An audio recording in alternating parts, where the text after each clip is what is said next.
میں بس آپ کے پاس ایک دفعہ آ گیا تو پھر کبھی بھی آپ سے دور نہیں جاؤں گا۔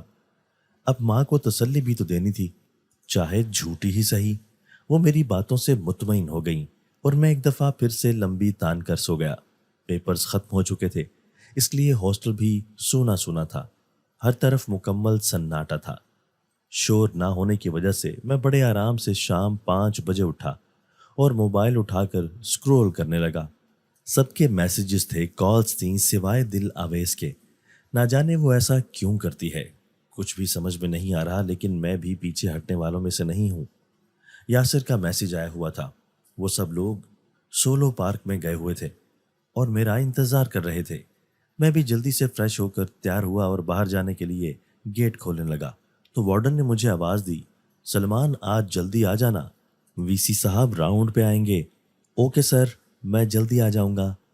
یہ تو میرا خلائی وعدہ تھا، کیونکہ سر جانتے تھے کہ آج تک ایسا نہیں ہوا کہ میں یونیورسٹی یا ہاسٹل میں جلدی پہنچ جاؤں۔ گاڑی نہایت تیز رفتاری کے ساتھ میں نے سولو پارک کی طرف موڑ دی تھی۔ مجھے وہاں پہنچنے کی بہت جلدی تھی تاکہ اگلا پلان بنا سکیں۔ جب میں وہاں پہنچا تو سب لوگ سیلفیاں لینے میں بزی تھے۔ میں بھی جا کر دل آویز کے ساتھ کھڑا ہو گیا۔ وہ آج بہت خوشگوار موڈ میں لگ رہی تھی، میرے چہرے پہ بھی ایک خوبصورت سی مسکراہٹ آ گئی تھی۔ ہم سب نے بہت انجوائے کیا، تقریباً 8 بجے تک وہیں اسی پارک میں گھومتے رہے۔ پھر سب کو میں نے اپنی طرف سے بہترین کھانا کھلایا۔ جی تو سلمان، ہم سب نے پہاڑوں کی سیر کرنے کا پروگرام بنایا ہے۔ پہاڑوں کی سیر سے مراد ناران کا خان؟ میں نے چاول پلیٹ میں ڈالتے ہوئے کہا۔ نہیں یار، یہ دل آویز کلر کہار جانے کی ضد کر رہی ہے۔ یار یہ بہت عجیب ہے سچی، اب وہاں جا کر بھلا ہم لوگ کیا دیکھیں گے؟ یاسر نے چڑھتے ہوئے کہا۔ مہک کنزا نے بھی اسی کی طرف داری کی۔ میں فی الحال خاموش تھا۔ ٹھیک ہے، اگر تم لوگ کہیں اور جانا چاہتے ہو تو ٹھیک ہے، میں نہیں جاؤں گی۔ ارے ایسا کیسے ہو سکتا ہے؟ میں نے دل آویز کی طرف منت بھرے چہرے کے ساتھ دیکھا اور کہا، جہاں تم کہو گی وہیں پہ ہی جائیں گے، بس ڈن، پھر کل نکلیں۔ گاڑی میرے پاس ہے، کوئی مسئلہ ہی نہیں ہے۔ مہک اور کنزا کا منہ لٹکا ہوا تھا، لیکن وہ دونوں جانتی تھی کہ جہاں پہ دل آویز نے کہہ دیا وہیں پہ ہی جانا پڑے گا۔ بس تو فیصلہ ہو گیا کہ ہم لوگ کل یہاں سے 4 بجے نکلیں گے اور پھر انشاءاللہ ساری جگہ دیکھیں گے۔ سب خوش گپیوں میں مصروف تھے۔ میں یاسر کے ساتھ پروگرام فائنل کرنے لگ گیا اور تینوں لڑکیاں اپنے ڈریسز کے بارے میں باتیں کرنے لگ گئیں۔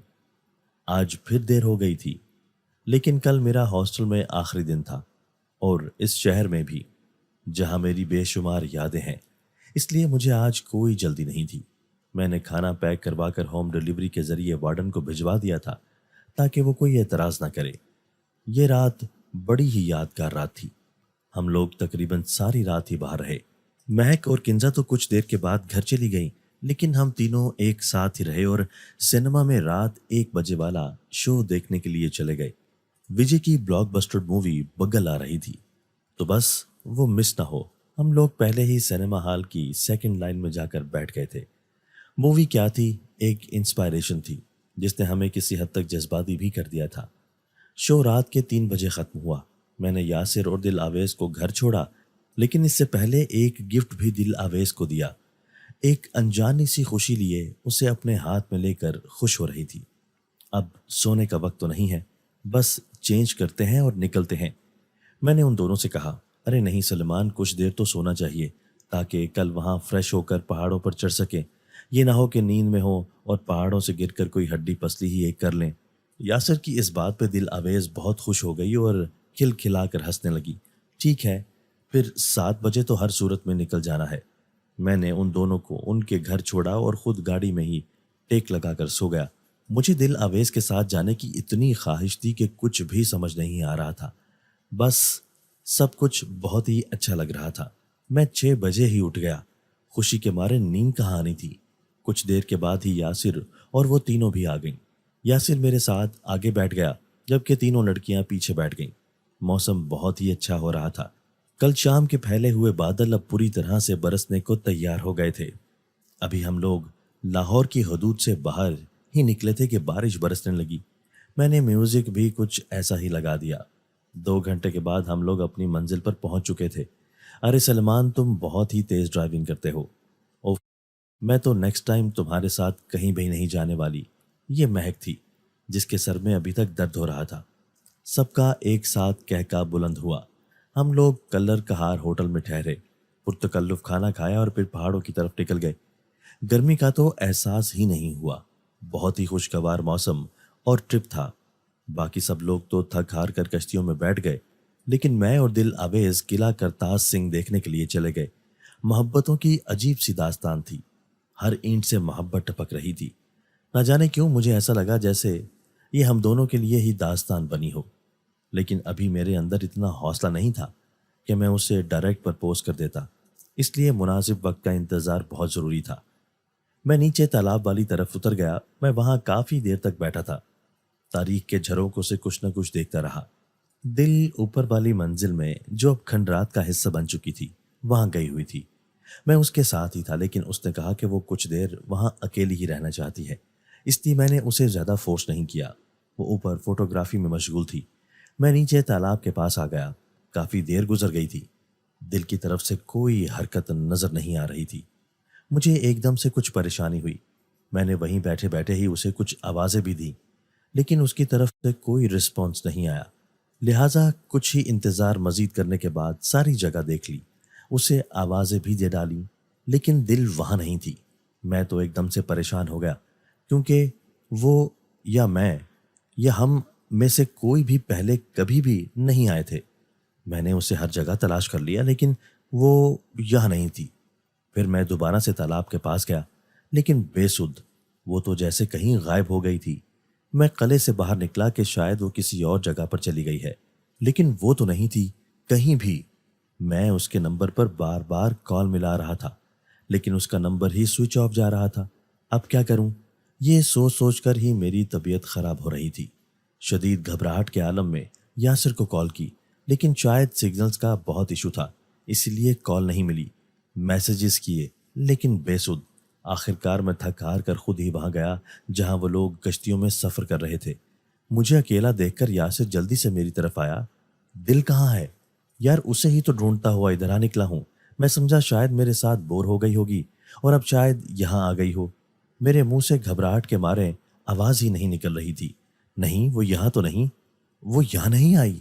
یاسر مجھ سے زیادہ پریشان ہو رہا تھا، اس کا نمبر بھی سوئچ آف جا رہا تھا۔ یا اللہ، یہ سب کچھ کیا ہو گیا ہے؟ یار تم ویسے اس کے بارے میں کچھ زیادہ ہی ٹچی ہو، وہ کوئی بچی تھوڑی ہے جو گم ہو جائے گی، یہی کہیں ہوگی، ہم لوگ اسے ابھی ڈھونڈ لیتے ہیں۔ یاسر اپنی گھبراہٹ کو چھپاتے ہوئے مجھ سے کہہ رہا تھا۔ ہم نے لڑکیوں کو گاڑی میں بٹھایا اور پھر اسے ایک دوسرے سے الگ ہو کر ڈھونڈنے لگے کہ شاید وہ کسی دکان میں چلی گئی ہو، لیکن ڈھونڈتے ڈھونڈتے شام ہو گئی، وہ کہیں نہیں تھی۔ میں جھیل کے ساتھ ساتھ بنی ہوئی ساری دکانوں کو نہایت احتیاط سے دیکھ رہا تھا کہ شاید یہاں ہو، کچھ خریداری کر رہی ہو، لیکن وہ کہیں نہیں تھی۔ میری تو ٹانگیں بھی جواب دے گئی تھیں۔ شام ہونے کو تھی اور اگر ہم لوگ وقت پہ گھر نہ پہنچے تو دل کی فیملی کو کیا جواب دیں گے؟ یا اللہ ہماری مدد فرما دے میرے مالک۔ شاید وہ قبولیت کی کوئی بہت پیاری گھڑی تھی۔ یاسر کے ساتھ دل آ رہی تھی، ہاتھ میں کچھ بھی نہیں تھا، لیکن چہرے سے نہ جانے کیوں مجھے کچھ گھبرائی ہوئی لگ رہی تھی۔ میں اس کی طرف دوڑ کر گیا۔ دل کہاں چلی گئی تھی تم؟ جانتی ہو ہم سب کس قدر پریشان ہو گئے تھے۔ میں اسے شاید اس سے بھی زیادہ کچھ کہہ سکتا تھا، لیکن کہہ نہیں پایا۔ وہ بھی خاموشی سے یاسر کے ساتھ کھڑی رہی۔ یاسر نے مجھے آنکھ کے اشارے سے کچھ سمجھانے کی کوشش کی، جس کا واضح مطلب یہی تھا کہ فی الحال چپ کر جاؤ، ابھی کچھ مت کہو۔ ہم لوگ گاڑی میں آ کر بیٹھ گئے۔ کنزا اور مہک کی بھی جان میں جان آئی تھی، لیکن انہوں نے یاسر کے کہنے پہ کوئی بات نہیں کی۔ بس پورا سفر خاموشی سے کاٹتے ہوئے ہم لوگ ایک ریسٹورنٹ میں پہنچے، کھانے کا آرڈر کیا، کیونکہ اس وقت تو سب کو ہی بہت بھوک لگی ہوئی تھی۔ دل آویز نے بہت کم کھایا، باقی لوگ بھی گھبراہٹ کا شکار تھے۔ گھر واپس چلیں؟ تقریباً 1 گھنٹے کے بعد وہ بولی، ہاں ہم لوگ اب گھر واپس ہی چلیں گے، بہت وقت ہو گیا ہے، پریشانی میں اب مزید سیر و تفریح کی ضرورت نہیں ہے۔ بس بل پے کرنے کے بعد ہم لوگ پہلے کی طرح گاڑی میں بیٹھ گئے۔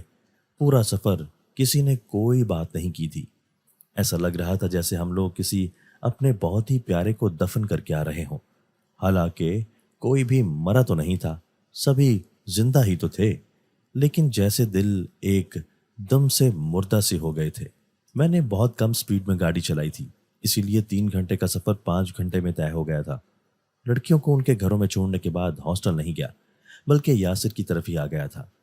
وہ بھی بہت پریشان تھا، لیکن دل کے ملنے کے بعد پہلے جیسی پریشانی اس کے چہرے پہ نہیں تھی۔ میں نے شاور لیا اور بیڈ پہ یاسر کے ساتھ ہی لیٹ گیا۔ وہ کافی بنا کر لے آیا۔ سلیمان، آگے کیا ارادے ہیں؟ وہ یقیناً مجھ سے میرے آگے کی روٹین کے بارے میں پوچھ رہا تھا۔ میں کل ہی گاؤں کے لیے نکل جاؤں گا۔ بابا اور امی کی بار بار کال آ چکی ہے، وہ میرے لیے کچھ پریشان سے ہیں۔ زمین کی دیکھ بھال کے لیے وہ مزید ملازمین پہ انحصار نہیں کر پا رہے تھے، اب مزید انتظار نہیں کر پا رہے، اسی لیے مجھے بار بار بلا رہے تھے۔ چلو ٹھیک ہے، جب اپنی زمینیں ہیں تو پھر بلا وجہ کی خاری کا کوئی فائدہ ہی نہیں ہے، یاسر نے بڑے مطمئن انداز میں مجھ سے کہا۔ اچھا یار، اب یہ بتاؤ کہ کیا تمہارا دل اویس سے کوئی جھگڑا ہوا تھا؟ نہیں یار، کوئی جھگڑا نہیں ہوا تھا، بلکہ میں تو اسے بہت ریلیکس رکھنے کی کوشش کر رہا تھا۔ وہ خود ہی سارے قلعے کو بڑے غور سے دیکھ رہی تھی اور تصاویر لے رہی تھی۔ میں نے بلکہ اسے تالاب پہ بلایا بھی تھا، لیکن وہ اوپر ہی رہی۔ پھر تم نے مجھے پوچھنے بھی نہیں دیا کہ آخر وہ چلی کہاں گئی تھی۔ میں بلکہ یاسر سے ایک طرح سے ناراض ہی تھا۔ چلو یار، ہم اچھی اچھی باتیں سوچتے ہیں، جو ہوا سو ہوا۔ اچھا، مجھے صبح ذرا جلدی اٹھا دینا، میں اللہ صبح ہی گاؤں کے لیے نکلوں گا۔ اوکے، ابھی ریلیکس ہو کر سو جاؤ، اللہ اچھی ہی کرے گا۔ لائٹ آف کر کے میں لیٹ گیا، لیکن دل کا وہ زرد چہرہ اور نمی سے بھرپور آنکھیں میرے سامنے سے ہٹ ہی نہیں رہی تھی۔ میں نے آنکھیں بند کی اور شاید سو گیا تھا، جب ہی رات کے کسی پہر مجھے ایسا لگا جیسے کوئی میرے پیروں کو جھنجھوڑ رہا ہے۔ میں نے غور سے دیکھا تو کچھ بھی نہیں تھا، میں بے فکری کے عالم میں سو گیا۔ صبح جلد ہی یاسر نے مجھے جگا دیا۔ میں ایک کپ چائے پینے کے بعد گاؤں کے لیے روانہ ہو گیا تھا۔ میں سارے خیالات پیچھے گزرے ہوئے دنوں کے اپنے ذہن سے نکالنا چاہتا تھا، اس لیے بہت آرام سے گاڑی چلا رہا تھا۔ ڈرائیونگ کے دوران ہی میں نے دل کو کال کر کے پوچھا۔ ہاں میں ٹھیک ہوں، بس یہ 3 لفظ بولنے کے بعد اس نے کال کاٹ دی۔ نہ جانے کیوں میرا دل بہت ہولا تھا کہ کہیں کل کچھ اس کے ساتھ غلط نہیں، اللہ نہ کرے کہ کچھ ایسا ہو۔ میں بہت دھیان سے گاڑی چلانے میں مصروف تھا کہ اچانک ہی ایک چھوٹی سی بچی میری گاڑی کے سامنے آ گئی۔ میں نے بڑی مشکل سے بریک لگائی۔ جب تک میں نے بریک لگائی تھی وہ بچی گر چکی تھی۔ میں فوراً سے باہر نکلا اور اسے اٹھا کر دیکھا، وہ بالکل ٹھیک تھی، بلکہ مسکرا رہی تھی۔ گڑیا، کوئی چوٹ تو نہیں آئی نا؟ نہیں انکل، میں بالکل ٹھیک ہوں، وہ مسکراتے ہوئے چہرے کے ساتھ کہہ رہی تھی۔ اچھا یہ لو چاکلیٹ۔ میں نے اپنی جیب سے ایک چاکلیٹ نکال کر اس کے حوالے کی۔ میں گاؤں کے بالکل ہی قریب پہنچ گیا تھا، وہ بچی بھی کہیں دور ہی جا چکی تھی، اس لیے میں مطمئن سا ہو کر حویلی کے سامنے کھڑا تھا۔ اماں سائیں خود میرے استقبال کے لیے آئی ہوئی تھی۔ بابا ابھی ڈیرے پہ تھے، اس لیے ان سے ملاقات بعد میں ہوئی تھی۔ میری آمد میں اماں نے کچھ زیادہ ہی بندوبست کر دیا تھا۔ انواع و اقسام کے کھانا کھانے کے بعد میں سکون سے سو گیا، کسی نے بھی مجھے ڈسٹرب نہیں کیا۔ میں شام کو بھی بڑی مشکل سے جاگا تھا۔ بابا سائیں سے ملاقات ہوئی، انہوں نے کوئی پنچایت رکھی ہوئی تھی جس میں وہ مجھے بھی اپنے ساتھ ہی لے گئے۔ حالانکہ مجھے ان سب سے کوئی دلچسپی نہیں تھی، لیکن ابا جی کی وجہ سے مجھے جانا پڑا۔ پنچایت میں ایک چھوٹی بچی کو اس کی ماں کے حوالے کرنے کا کیس تھا، جبکہ ماں باپ دونوں میں علیحدگی ہو چکی تھی۔ بچی بہت ہی معصوم تھی۔ ابا جی نے بلا تامل بچی کو اس کی رضامندی سے اس کی ماں کے حوالے کر دیا۔ میرے تو سر میں درد شروع ہو گئی تھی، اس لیے میں تو اپنے کمرے میں ہی آ گیا تھا۔ کچھ دیر کے لیے اماں کے پاس بیٹھا تھا، پھر یاسر سے بات کی، دل کے بارے میں پوچھا، مہک اور کنزا کی خیریت معلوم کی اور ٹی وی پر ریسلنگ دیکھنے لگا۔ دن بھر بہت سونے کی وجہ سے مجھے اب بالکل بھی نیند نہیں آ رہی تھی۔ سوچا موبائل سے کل والی تصاویر ہی دیکھ لوں جو اس آزمائش سے پہلے لی تھی۔ وہ ایک پارک کی تھی جہاں مہک اور کنزا دل جھولوں پہ بیٹھی ہوئی تھی۔ ایک دم جیسے مجھے کوئی کرنٹ سا ہی لگ گیا ہو، کیونکہ دل جس جھولے پہ بیٹھی ہوئی تھی اس کے پیچھے ایک چھوٹی سی بچی کھڑی تھی۔ میں نے اس بچی کو زوم کر کے دیکھا تو حیرت سے اچھل پڑا، کیونکہ وہ تو وہی بچی تھی جو مجھے کل راستے میں میری گاڑی سے ٹکراتے ہوئے ملی تھی۔ پھر میں نے باقی ساری تصاویر بھی دیکھی، جہاں جہاں دل کھڑی تھی، بیٹھی تھی یا پھر کچھ کھا رہی تھی، وہاں وہ بچی بھی کھڑی تھی۔ حتیٰ کہ جو آخری ہمارا پکنک پوائنٹ تھا اس قلعے میں، اس میں بھی ایک جگہ وہ بچی دل کے پیچھے ہی کھڑی تھی۔ میں نے اسے مزید زوم کر کے دیکھا، اس کی آنکھوں میں عجیب سی وحشت تھی، جیسے خالی آنکھیں ہوں، کسی بھی جذبے سے آری آنکھیں۔ میں نے یاسر کو اسی وقت کال کی کیونکہ جہاں لوگوں نے کھانا کھایا تھا وہاں کی کچھ تصاویر بھی میرے پاس نہیں تھی، کیونکہ ٹینشن کی وجہ سے میں کوئی بھی تصویر نہیں لے سکا تھا۔ یاسر کو کال کر کے پکس کا پوچھا، اس کے پاس نہیں تھی۔ پھر اس نے باقی فیلو سے پوچھا تو پکس مل گئی تھیں۔ جس ٹیبل پہ ہم لوگ بیٹھے ہوئے تھے اس کے بالکل پیچھے پردے کے ساتھ وہی بچی کھڑی دل کی طرف دیکھ رہی تھی۔ یا میرے خدا، یہ سب کچھ کیا ہے؟ یہ بچی ہمارے ساتھ ساتھ رہی، لیکن کیسے؟ یہ سب کیسے ممکن ہے؟ میں اپنا سر پکڑ کر بیٹھ گیا۔ اسی وقت دل کو کال کی۔ دل، اویس، کال بند مت کرنا، مجھے کچھ بتاؤ، یہ بچی کون ہے؟ جو ہمارے ساتھ تو نہیں گئی تھی، لیکن یہ بچی کون ہے؟ مجھے کیا پتا سلمان اس بچی کے بارے میں، یہ کون ہے؟ میں تو اسے جانتی بھی نہیں ہوں۔ دل، پلیز تم گھر سے باہر نہ نکلنا کہیں بھی، پلیز، میں نے اسے التجا کرتے ہوئے کہا۔ کیوں، کیا ہوا ہے؟ ارے بھائی، مجھے 1000 کام ہوتے ہیں، میں خود ہی اپنے کام کرتی ہوں، اگر میں خود اپنے کام نہیں کروں گی تو کیا تم کرو گے؟ وہ کچھ سخت لہجے میں بول رہی تھی۔ ہاں، میں تمہارے سارے کام کر دیا کروں گا، بس تم گھر میں ہی رہو۔ میری بات مکمل ہونے سے پہلے ہی اس نے کال کاٹ دی تھی۔ میں اپنا سر پکڑ کر بیٹھا ہوا تھا، کیونکہ کل سے ہی میرا دل کچھ عجیب و غریب سی باتیں سوچ رہا تھا، اس لیے میں یاسر کو بھی بار بار کال کر رہا تھا، لیکن وہی بات کہ وہ اس بات کو بالکل بھی سنجیدہ نہیں لے رہا تھا۔ لیکن کچھ ہونے والا تھا، کچھ بہت غلط۔ یہ سوچ سوچ کر میری روح کانپ رہی تھی۔ دل کے والدین نہیں تھے، وہ اپنی خالہ کے پاس رہتی تھی، اپنی ساری جائیداد کی اکلوتی وارث تھی۔ مجھے بس یہی لگا کہ شاید کوئی اس کو اس کی دولت کی وجہ سے، آگے مجھ سے کچھ سوچا ہی نہیں گیا۔ میرے ذہن میں تو وہ بات آ ہی نہیں سکی کہ اس کے ساتھ کچھ اور معاملہ بھی ہو سکتا ہے۔ خیر، میں نے اس سے زیادہ بات چیت نہیں کی، کیونکہ جب بھی بات کرنے کی کوشش کرتا آگے سے بہت عجیب طرح سے رویہ رکھتی تھی۔ میں بس یہ سوچ سوچ کر ہی ہلکان ہو رہا تھا کہ ایک دم سے نہ جانے اسے کیا ہو گیا ہے۔ لیکن یاسر کی میں نے ڈیوٹی لگا دی تھی کہ وہ ہمہ وقت اس پر نظر رکھنے کی کوشش کرے۔ وہ متفق ہو گیا تھا۔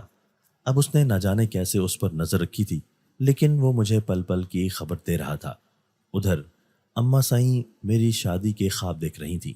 اکلوتی اولاد کی شادی کی خوشی اور فکر سارے والدین کو ہی ہوتی ہے۔ بس کچھ اس طرح کا معاملہ میری ماں جی کے ساتھ بھی تھا۔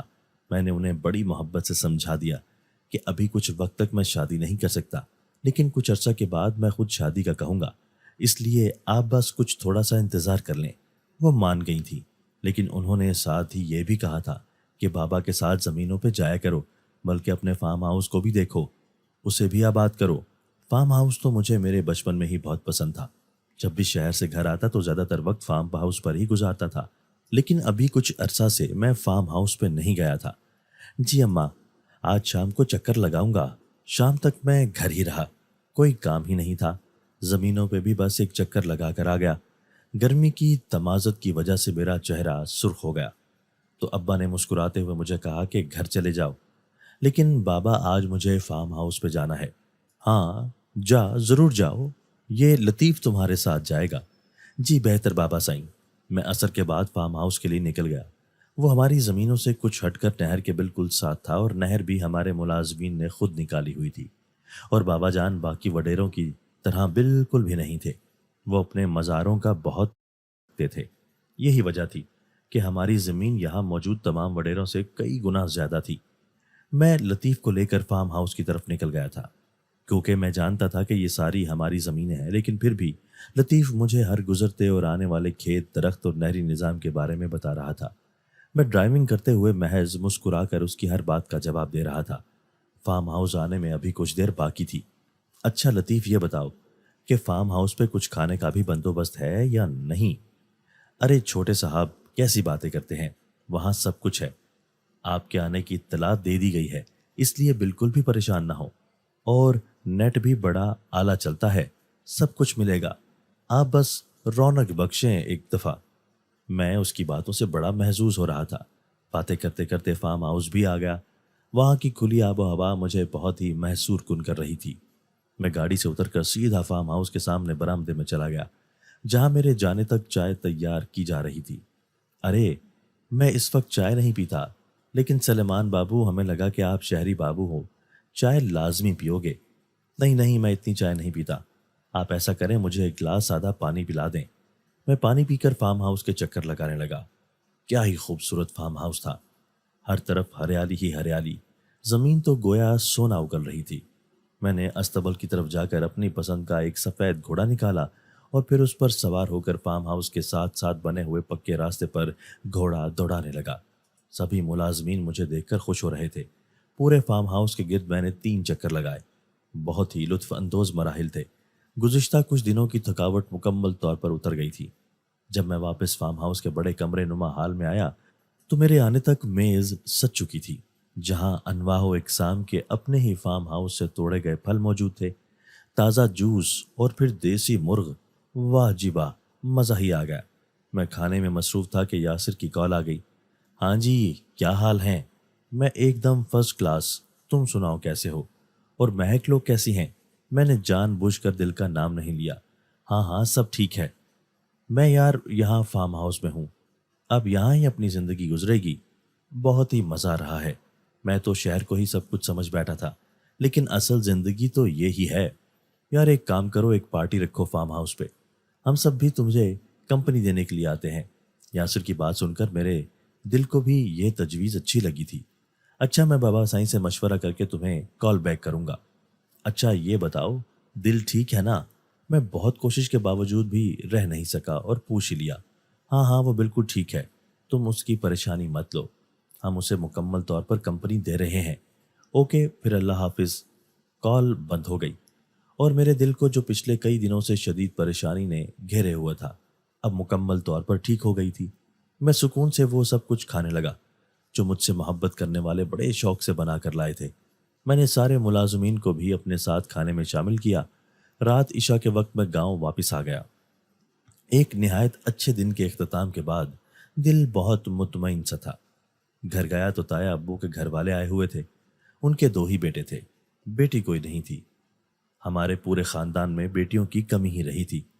تایا جی خود تو وفات پا گئے تھے، لیکن ان کی بیوی اور بچے ساتھ والے گاؤں میں رہتے تھے۔ آج یہ لوگ ہم سے ملنے کے لیے آئے تھے، کیونکہ وہ سبھی ہمیشہ کے لیے جرمنی میں شفٹ ہو رہے تھے۔ بابا نے 1-2 دفعہ کچھ کہنے کی کوشش کی، لیکن پھر اماں کا اشارہ سمجھ کر خاموش ہو گئے۔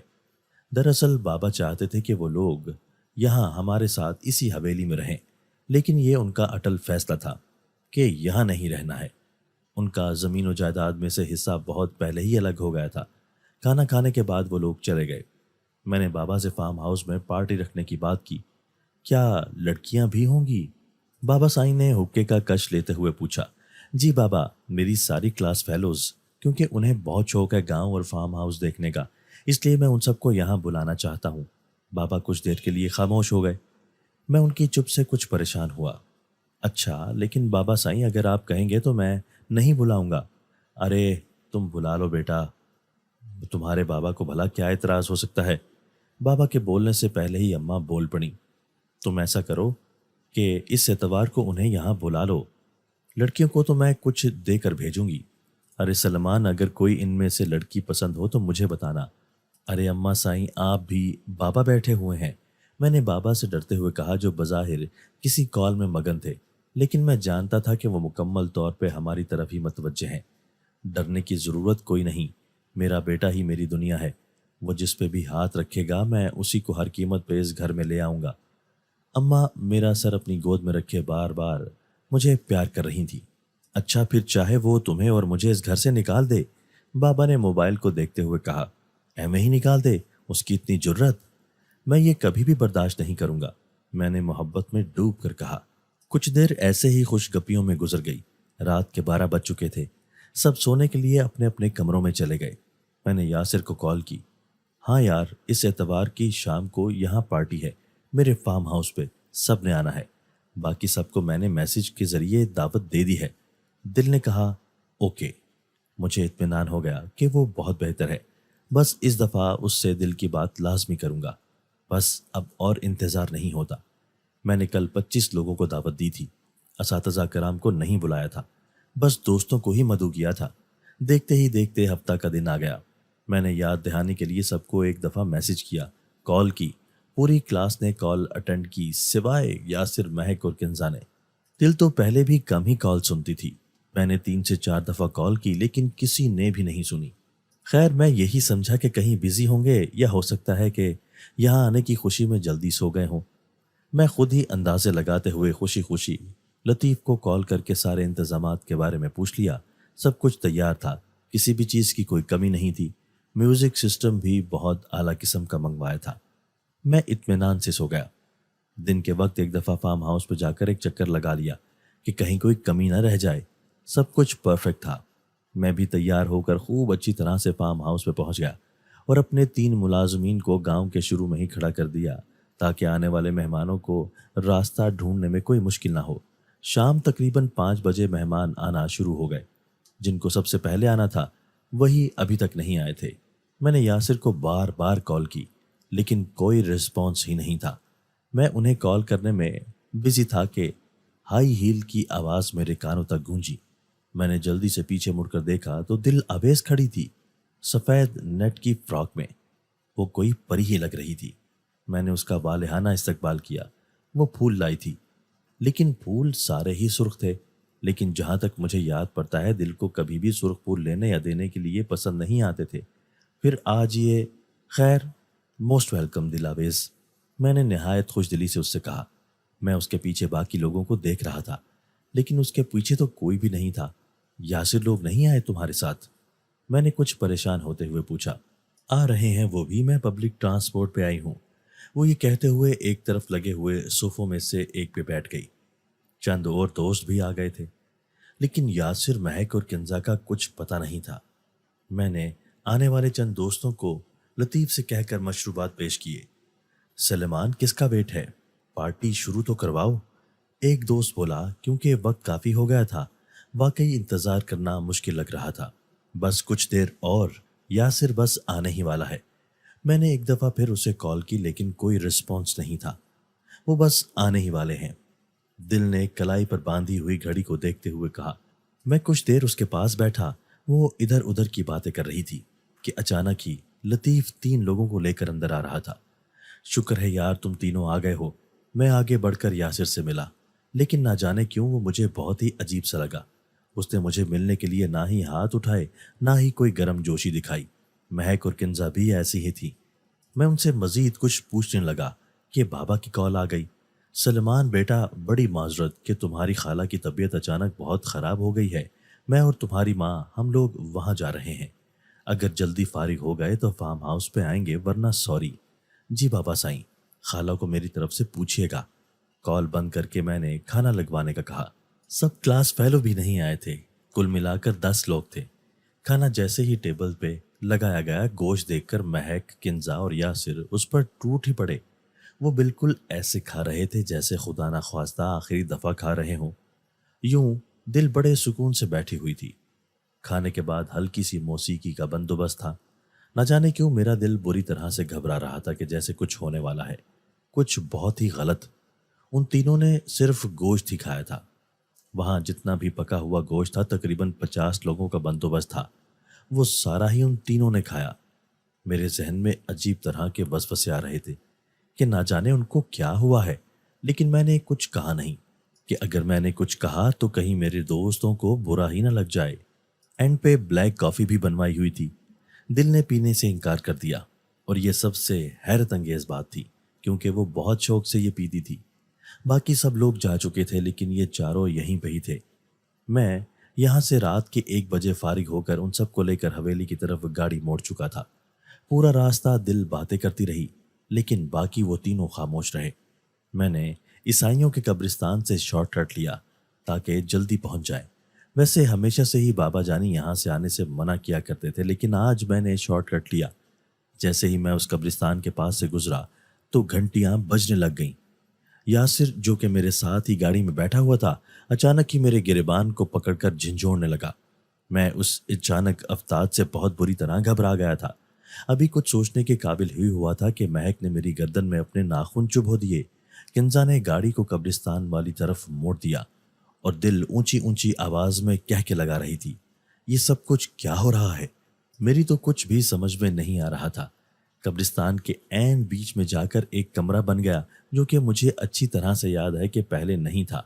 وہاں گاڑی روک کر نہایت بے دردی سے مجھے نیچے اتارا گیا۔ عام حالات ہوتے تو میں یہ سب کچھ بھی کبھی بھی نہ ہونے دیتا، لیکن اس وقت وہ 4 لوگ تھے اور ان میں طاقت بھی کوئی اور ہی تھی۔ میں فی الحال ان کا مقابلہ نہیں کر سکتا تھا۔ دل نے سب سے پہلے میری جیب سے موبائل نکال کر اسے دور پھینک دیا، پھر اس نے گاڑی کی چابی پھینک دی۔ اب مجھے وہ چاروں پکڑ کر اس کمرے میں لے گئے، جہاں پہلے تو گھپ اندھیرا تھا، لیکن پھر کچھ روشنی ہو گئی، لیکن وہ روشنی بھی کوئی اتنی زیادہ نہیں تھی کہ صاف نظر آئے۔ میں اس قبرستان میں پہلے کبھی نہیں آیا تھا، لیکن آج جس حال میں آیا تھا تاحال یاد رکھنے ہی والا تھا۔ میرے سر میں کوئی بھاری چیز ماری گئی، جس سے میں اس طرح بے ہوش ہو گیا کہ میں سن تو سب کچھ سکتا تھا لیکن بولنے کی طاقت کھو چکا تھا۔ تم سب لوگ، بس یہی میرے آخری الفاظ تھے۔ اس کے بعد مجھے کچھ ہوش خبر نہیں تھی۔ میں وہاں کتنے دن پڑا رہا کچھ پتہ نہیں تھا، شاید ایک ہفتہ اسی حالت میں گزر گیا۔ میرے آقا، یہ میرے سامنے ہے، یہ کچھ بھی نہیں کہے گا، میں نے اسے میٹھی نیند سلا دیا ہے، اب جب آپ چاہیں گے یہ تب اٹھے گا۔ جب مجھے ہوش آئی تو مہک کسی سے کچھ کہہ رہی تھی۔ میرا سر بہت بھاری ہو گیا تھا، شدید درد کے باعث کچھ بھی نہیں بول پا رہا تھا، بے سدھ پڑا رہا۔ جب ہوش آئی تو وہ چاروں میرے سامنے تھے۔ یاسر نے تو اپنے لمبے ناخنوں کی مدد سے ساری زمین کھود دی تھی۔ مہک کچھ پڑھنے میں مصروف تھی۔ کنزا کے لمبے گھنے بال اس کی گردن کے گرد لپٹے ہوئے تھے، اور دل کی گود میں وہی اس دن والی بچی بیٹھی ہوئی کچھ کھا رہی تھی۔ ارے باپ رے باپ، یہ کون ہے؟ یہ سب تو جنات۔ میں اس سے آگے کچھ سوچ ہی نہیں سکا۔ کون ہو تم لوگ؟ کیا چاہتے ہو مجھ سے؟ میں نے ہمت کر کے پوچھ لیا۔ ہم جنات ہیں، تمہاری جان لینا چاہتے ہیں، یاسر دھاڑ کر بولا۔ تم نے ہمیں نہیں بلکہ جنات کو دعوت پہ بلایا تھا۔ ہا ہا ہا ہا ہا ہا ہا۔ وہ نہایت خوفناک انداز میں ہنسنے میں مصروف تھا، جبکہ وہ بچی دل کی گود سے نیچے اتری اور سیدھا میرے منہ پر آ کر 2 سے 3 تھپڑ مار دیے۔ میں ایک دم سے بوکھلا گیا تھا، لیکن ابھی ڈرنے کا وقت نہیں تھا، ابھی کچھ کرنے کا وقت تھا، کیونکہ یہ میرے دوست نہیں تھے، یہ کوئی اور مخلوق ہے، بس میرے دوستوں کا روپ دھار کر مجھے پریشان کر رہی ہے۔ دل آویز، کیا ہے یہ سب کچھ؟ میں نے اس سے پوچھا، لیکن وہ میری طرف دیکھ ہی نہیں رہی تھی۔ میں نے جب اسے دوبارہ مخاطب کیا تو وہ ایک دفعہ میری طرف دیکھنے لگی، لیکن اس کی انتہائی خوبصورت شکل ایک نہایت مکروہ جن زادی میں بدل چکی تھی۔ ایک بہت بڑا الاؤ جلایا گیا۔ جب آگ بہت اچھی طرح سے دہک گئی تو اس میں مجھے اٹھا کر پھینک دیا گیا، لیکن میں نے اس سے پہلے ہی آیت الکرسی اور کل شریف پڑھ لیے تھے۔ آگ نے مجھے واقعی کوئی نقصان نہیں پہنچایا تھا۔ میں بہت سکون سے آگ میں ہی پڑا رہا۔ اچانک ہی ان سب کو بہت غصہ آ گیا اور انہوں نے کمرے میں موجود پچھلی طرف کا دروازہ کھول دیا اور مجھے اپنے ساتھ اٹھا کر وہاں لے گئے۔ وہاں کی تو دنیا ہی کوئی اور تھی، ہر طرف آگ ہی آگ جل رہی تھی، جنات کی ٹولیاں ادھر ادھر پھر رہی تھیں، عجیب و غریب خلقت تھی۔ یہ سب بھی ان کے سامنے جا کر جھک گئے، میری جان قربان کرنے والے تھے کہ اچانک ہی آگ کا بڑا الاؤ جلا دیا گیا۔ وہ اتنا بڑا الاؤ تھا کہ اس کی ہیٹ دور دور تک پھیلی ہوئی تھی۔ میرے منہ میں کوئی چیز باندھ دی گئی جس کی وجہ سے میں بے ہوش ہو گیا۔ بہت دیر گزر گئی، ایک بہت بڑا جن آ گیا۔ ہاں، بہت اچھا کام کیا۔ وہ بچی کو اپنی طرف بلا رہا تھا۔ وہ بچی اس کے پاس جاتے ہی نہایت خوفناک شکل میں تبدیل ہو گئی۔ آگ ابھی ٹھیک طرح سے تپی نہیں تھی کہ میں ایک دم سے اسی کمرے سے باہر قبرستان میں پڑا تھا۔ مکمل اندھیرا تھا، بہت شور تھا کہ اچانک ہی میرے ارد گرد ایک لکیر کھینچی گئی۔ اس سے باہر مت نکلو سلیمان، اس کے اندر ہی رہو۔ کسی کی نرم آواز میرے کانوں تک گونجی۔ ایک نظر بس دیکھا، نہایت ہی نورانی چہرے والے بزرگ بابا کے ساتھ کھڑے کچھ پڑھنے میں مصروف تھے۔ ان کی تسبیحات جیسے جیسے مکمل ہوتی گئیں میں ہوش میں آتا گیا۔ اس حصار سے باہر نہیں نکلنا۔ جیسے ہی مجھے ہوش آئی باقی جنات بھی وہیں آ گئے، مجھے حصار سے باہر نکال لیا گیا۔ کمرہ وہاں سے ختم ہو گیا، اور جیسے ہی میں حصار سے باہر نکلا وہ تمام لوگ بھی اپنی اصلی شکل میں واپس آ گئے تھے۔ اس بچی کو رسیوں میں جکڑ کر اس الاؤ کے قریب لایا گیا اور ایک دم سے اس کے اندر پھینک دیا گیا۔ جیسے جیسے وہ جلتی جا رہی تھی بہت بھاری آوازیں اس میں سے آ رہی تھیں۔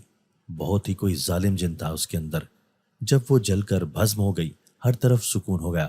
میں بھاگ کر بابا سے لپٹ گیا، بہت دیر تک اسی حالت میں رہا، کسی سے کچھ بھی نہ پوچھا، لیکن بابا جی خود بتانے لگے کہ اس قلعے سے اس بچی دل آویز پہ وہ لڑکی جو کہ اصل میں جن ہے اس پہ عاشق ہو گئی تھی۔ بس پھر وہ اسی میں رہی، لیکن اس کا اصل مقصد ان سب پر اپنا اثر رکھنا تھا۔ اسی لیے جس شام کو یہ لوگ فارم ہاؤس پہ آ رہے تھے تو ان پہ بھی اثر کر گئی۔ اصل میں اس جن زادے کا مقصد ان سب کو اپنے ملک میں لے جانا تھا، وہاں انسانی خون کی بڑی قیمت ہے۔ بس ہمیں یہاں تک پہنچنے میں کچھ دیر لگ گئی کیونکہ جگہ کی نشاندہی نہیں ہو رہی تھی۔ پھر اس موبائل اور گھڑی سے پتہ چلا۔ چلو خیر، اللہ نے کرم کیا۔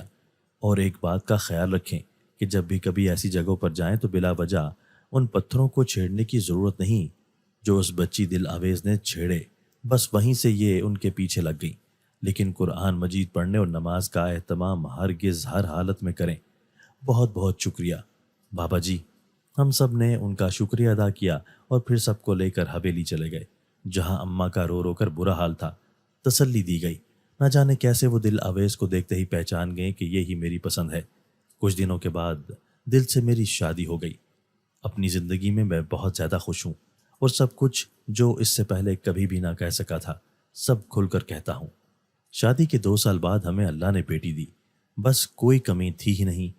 میری بیٹی ماہنور کی 8 سال کی ہے۔ وہ سفید نیٹ کی فراق میں بالکل ماں جیسی لگ رہی تھی۔ ہم لوگ کیک کاٹ رہے تھے۔ سب کو میری بیٹی نے کیک کھلایا۔ اگلی صبح ہم تصاویر دیکھ رہے تھے، لیکن ہر جگہ پہ میری بیٹی کے پیچھے وہی جنزادی لڑکی کھڑی تھی۔ دوستو، اگر آپ کو آج کی ہماری یہ ویڈیو پسند آئی ہے تو اسے لائک کیجئے اور اسے اپنے پیاروں کے ساتھ شیئر ضرور کیجئے گا۔ اور ہاں، اگر آپ نے ابھی تک ہمارا چینل سبسکرائب نہیں کیا تو ہمارا چینل سبسکرائب کر دیجئے اور بیل آئیکن بھی پریس کر دیجئے تاکہ ہماری ہر نئی آنے والی ویڈیو آپ کو بر وقت مل سکے۔ اللہ حافظ۔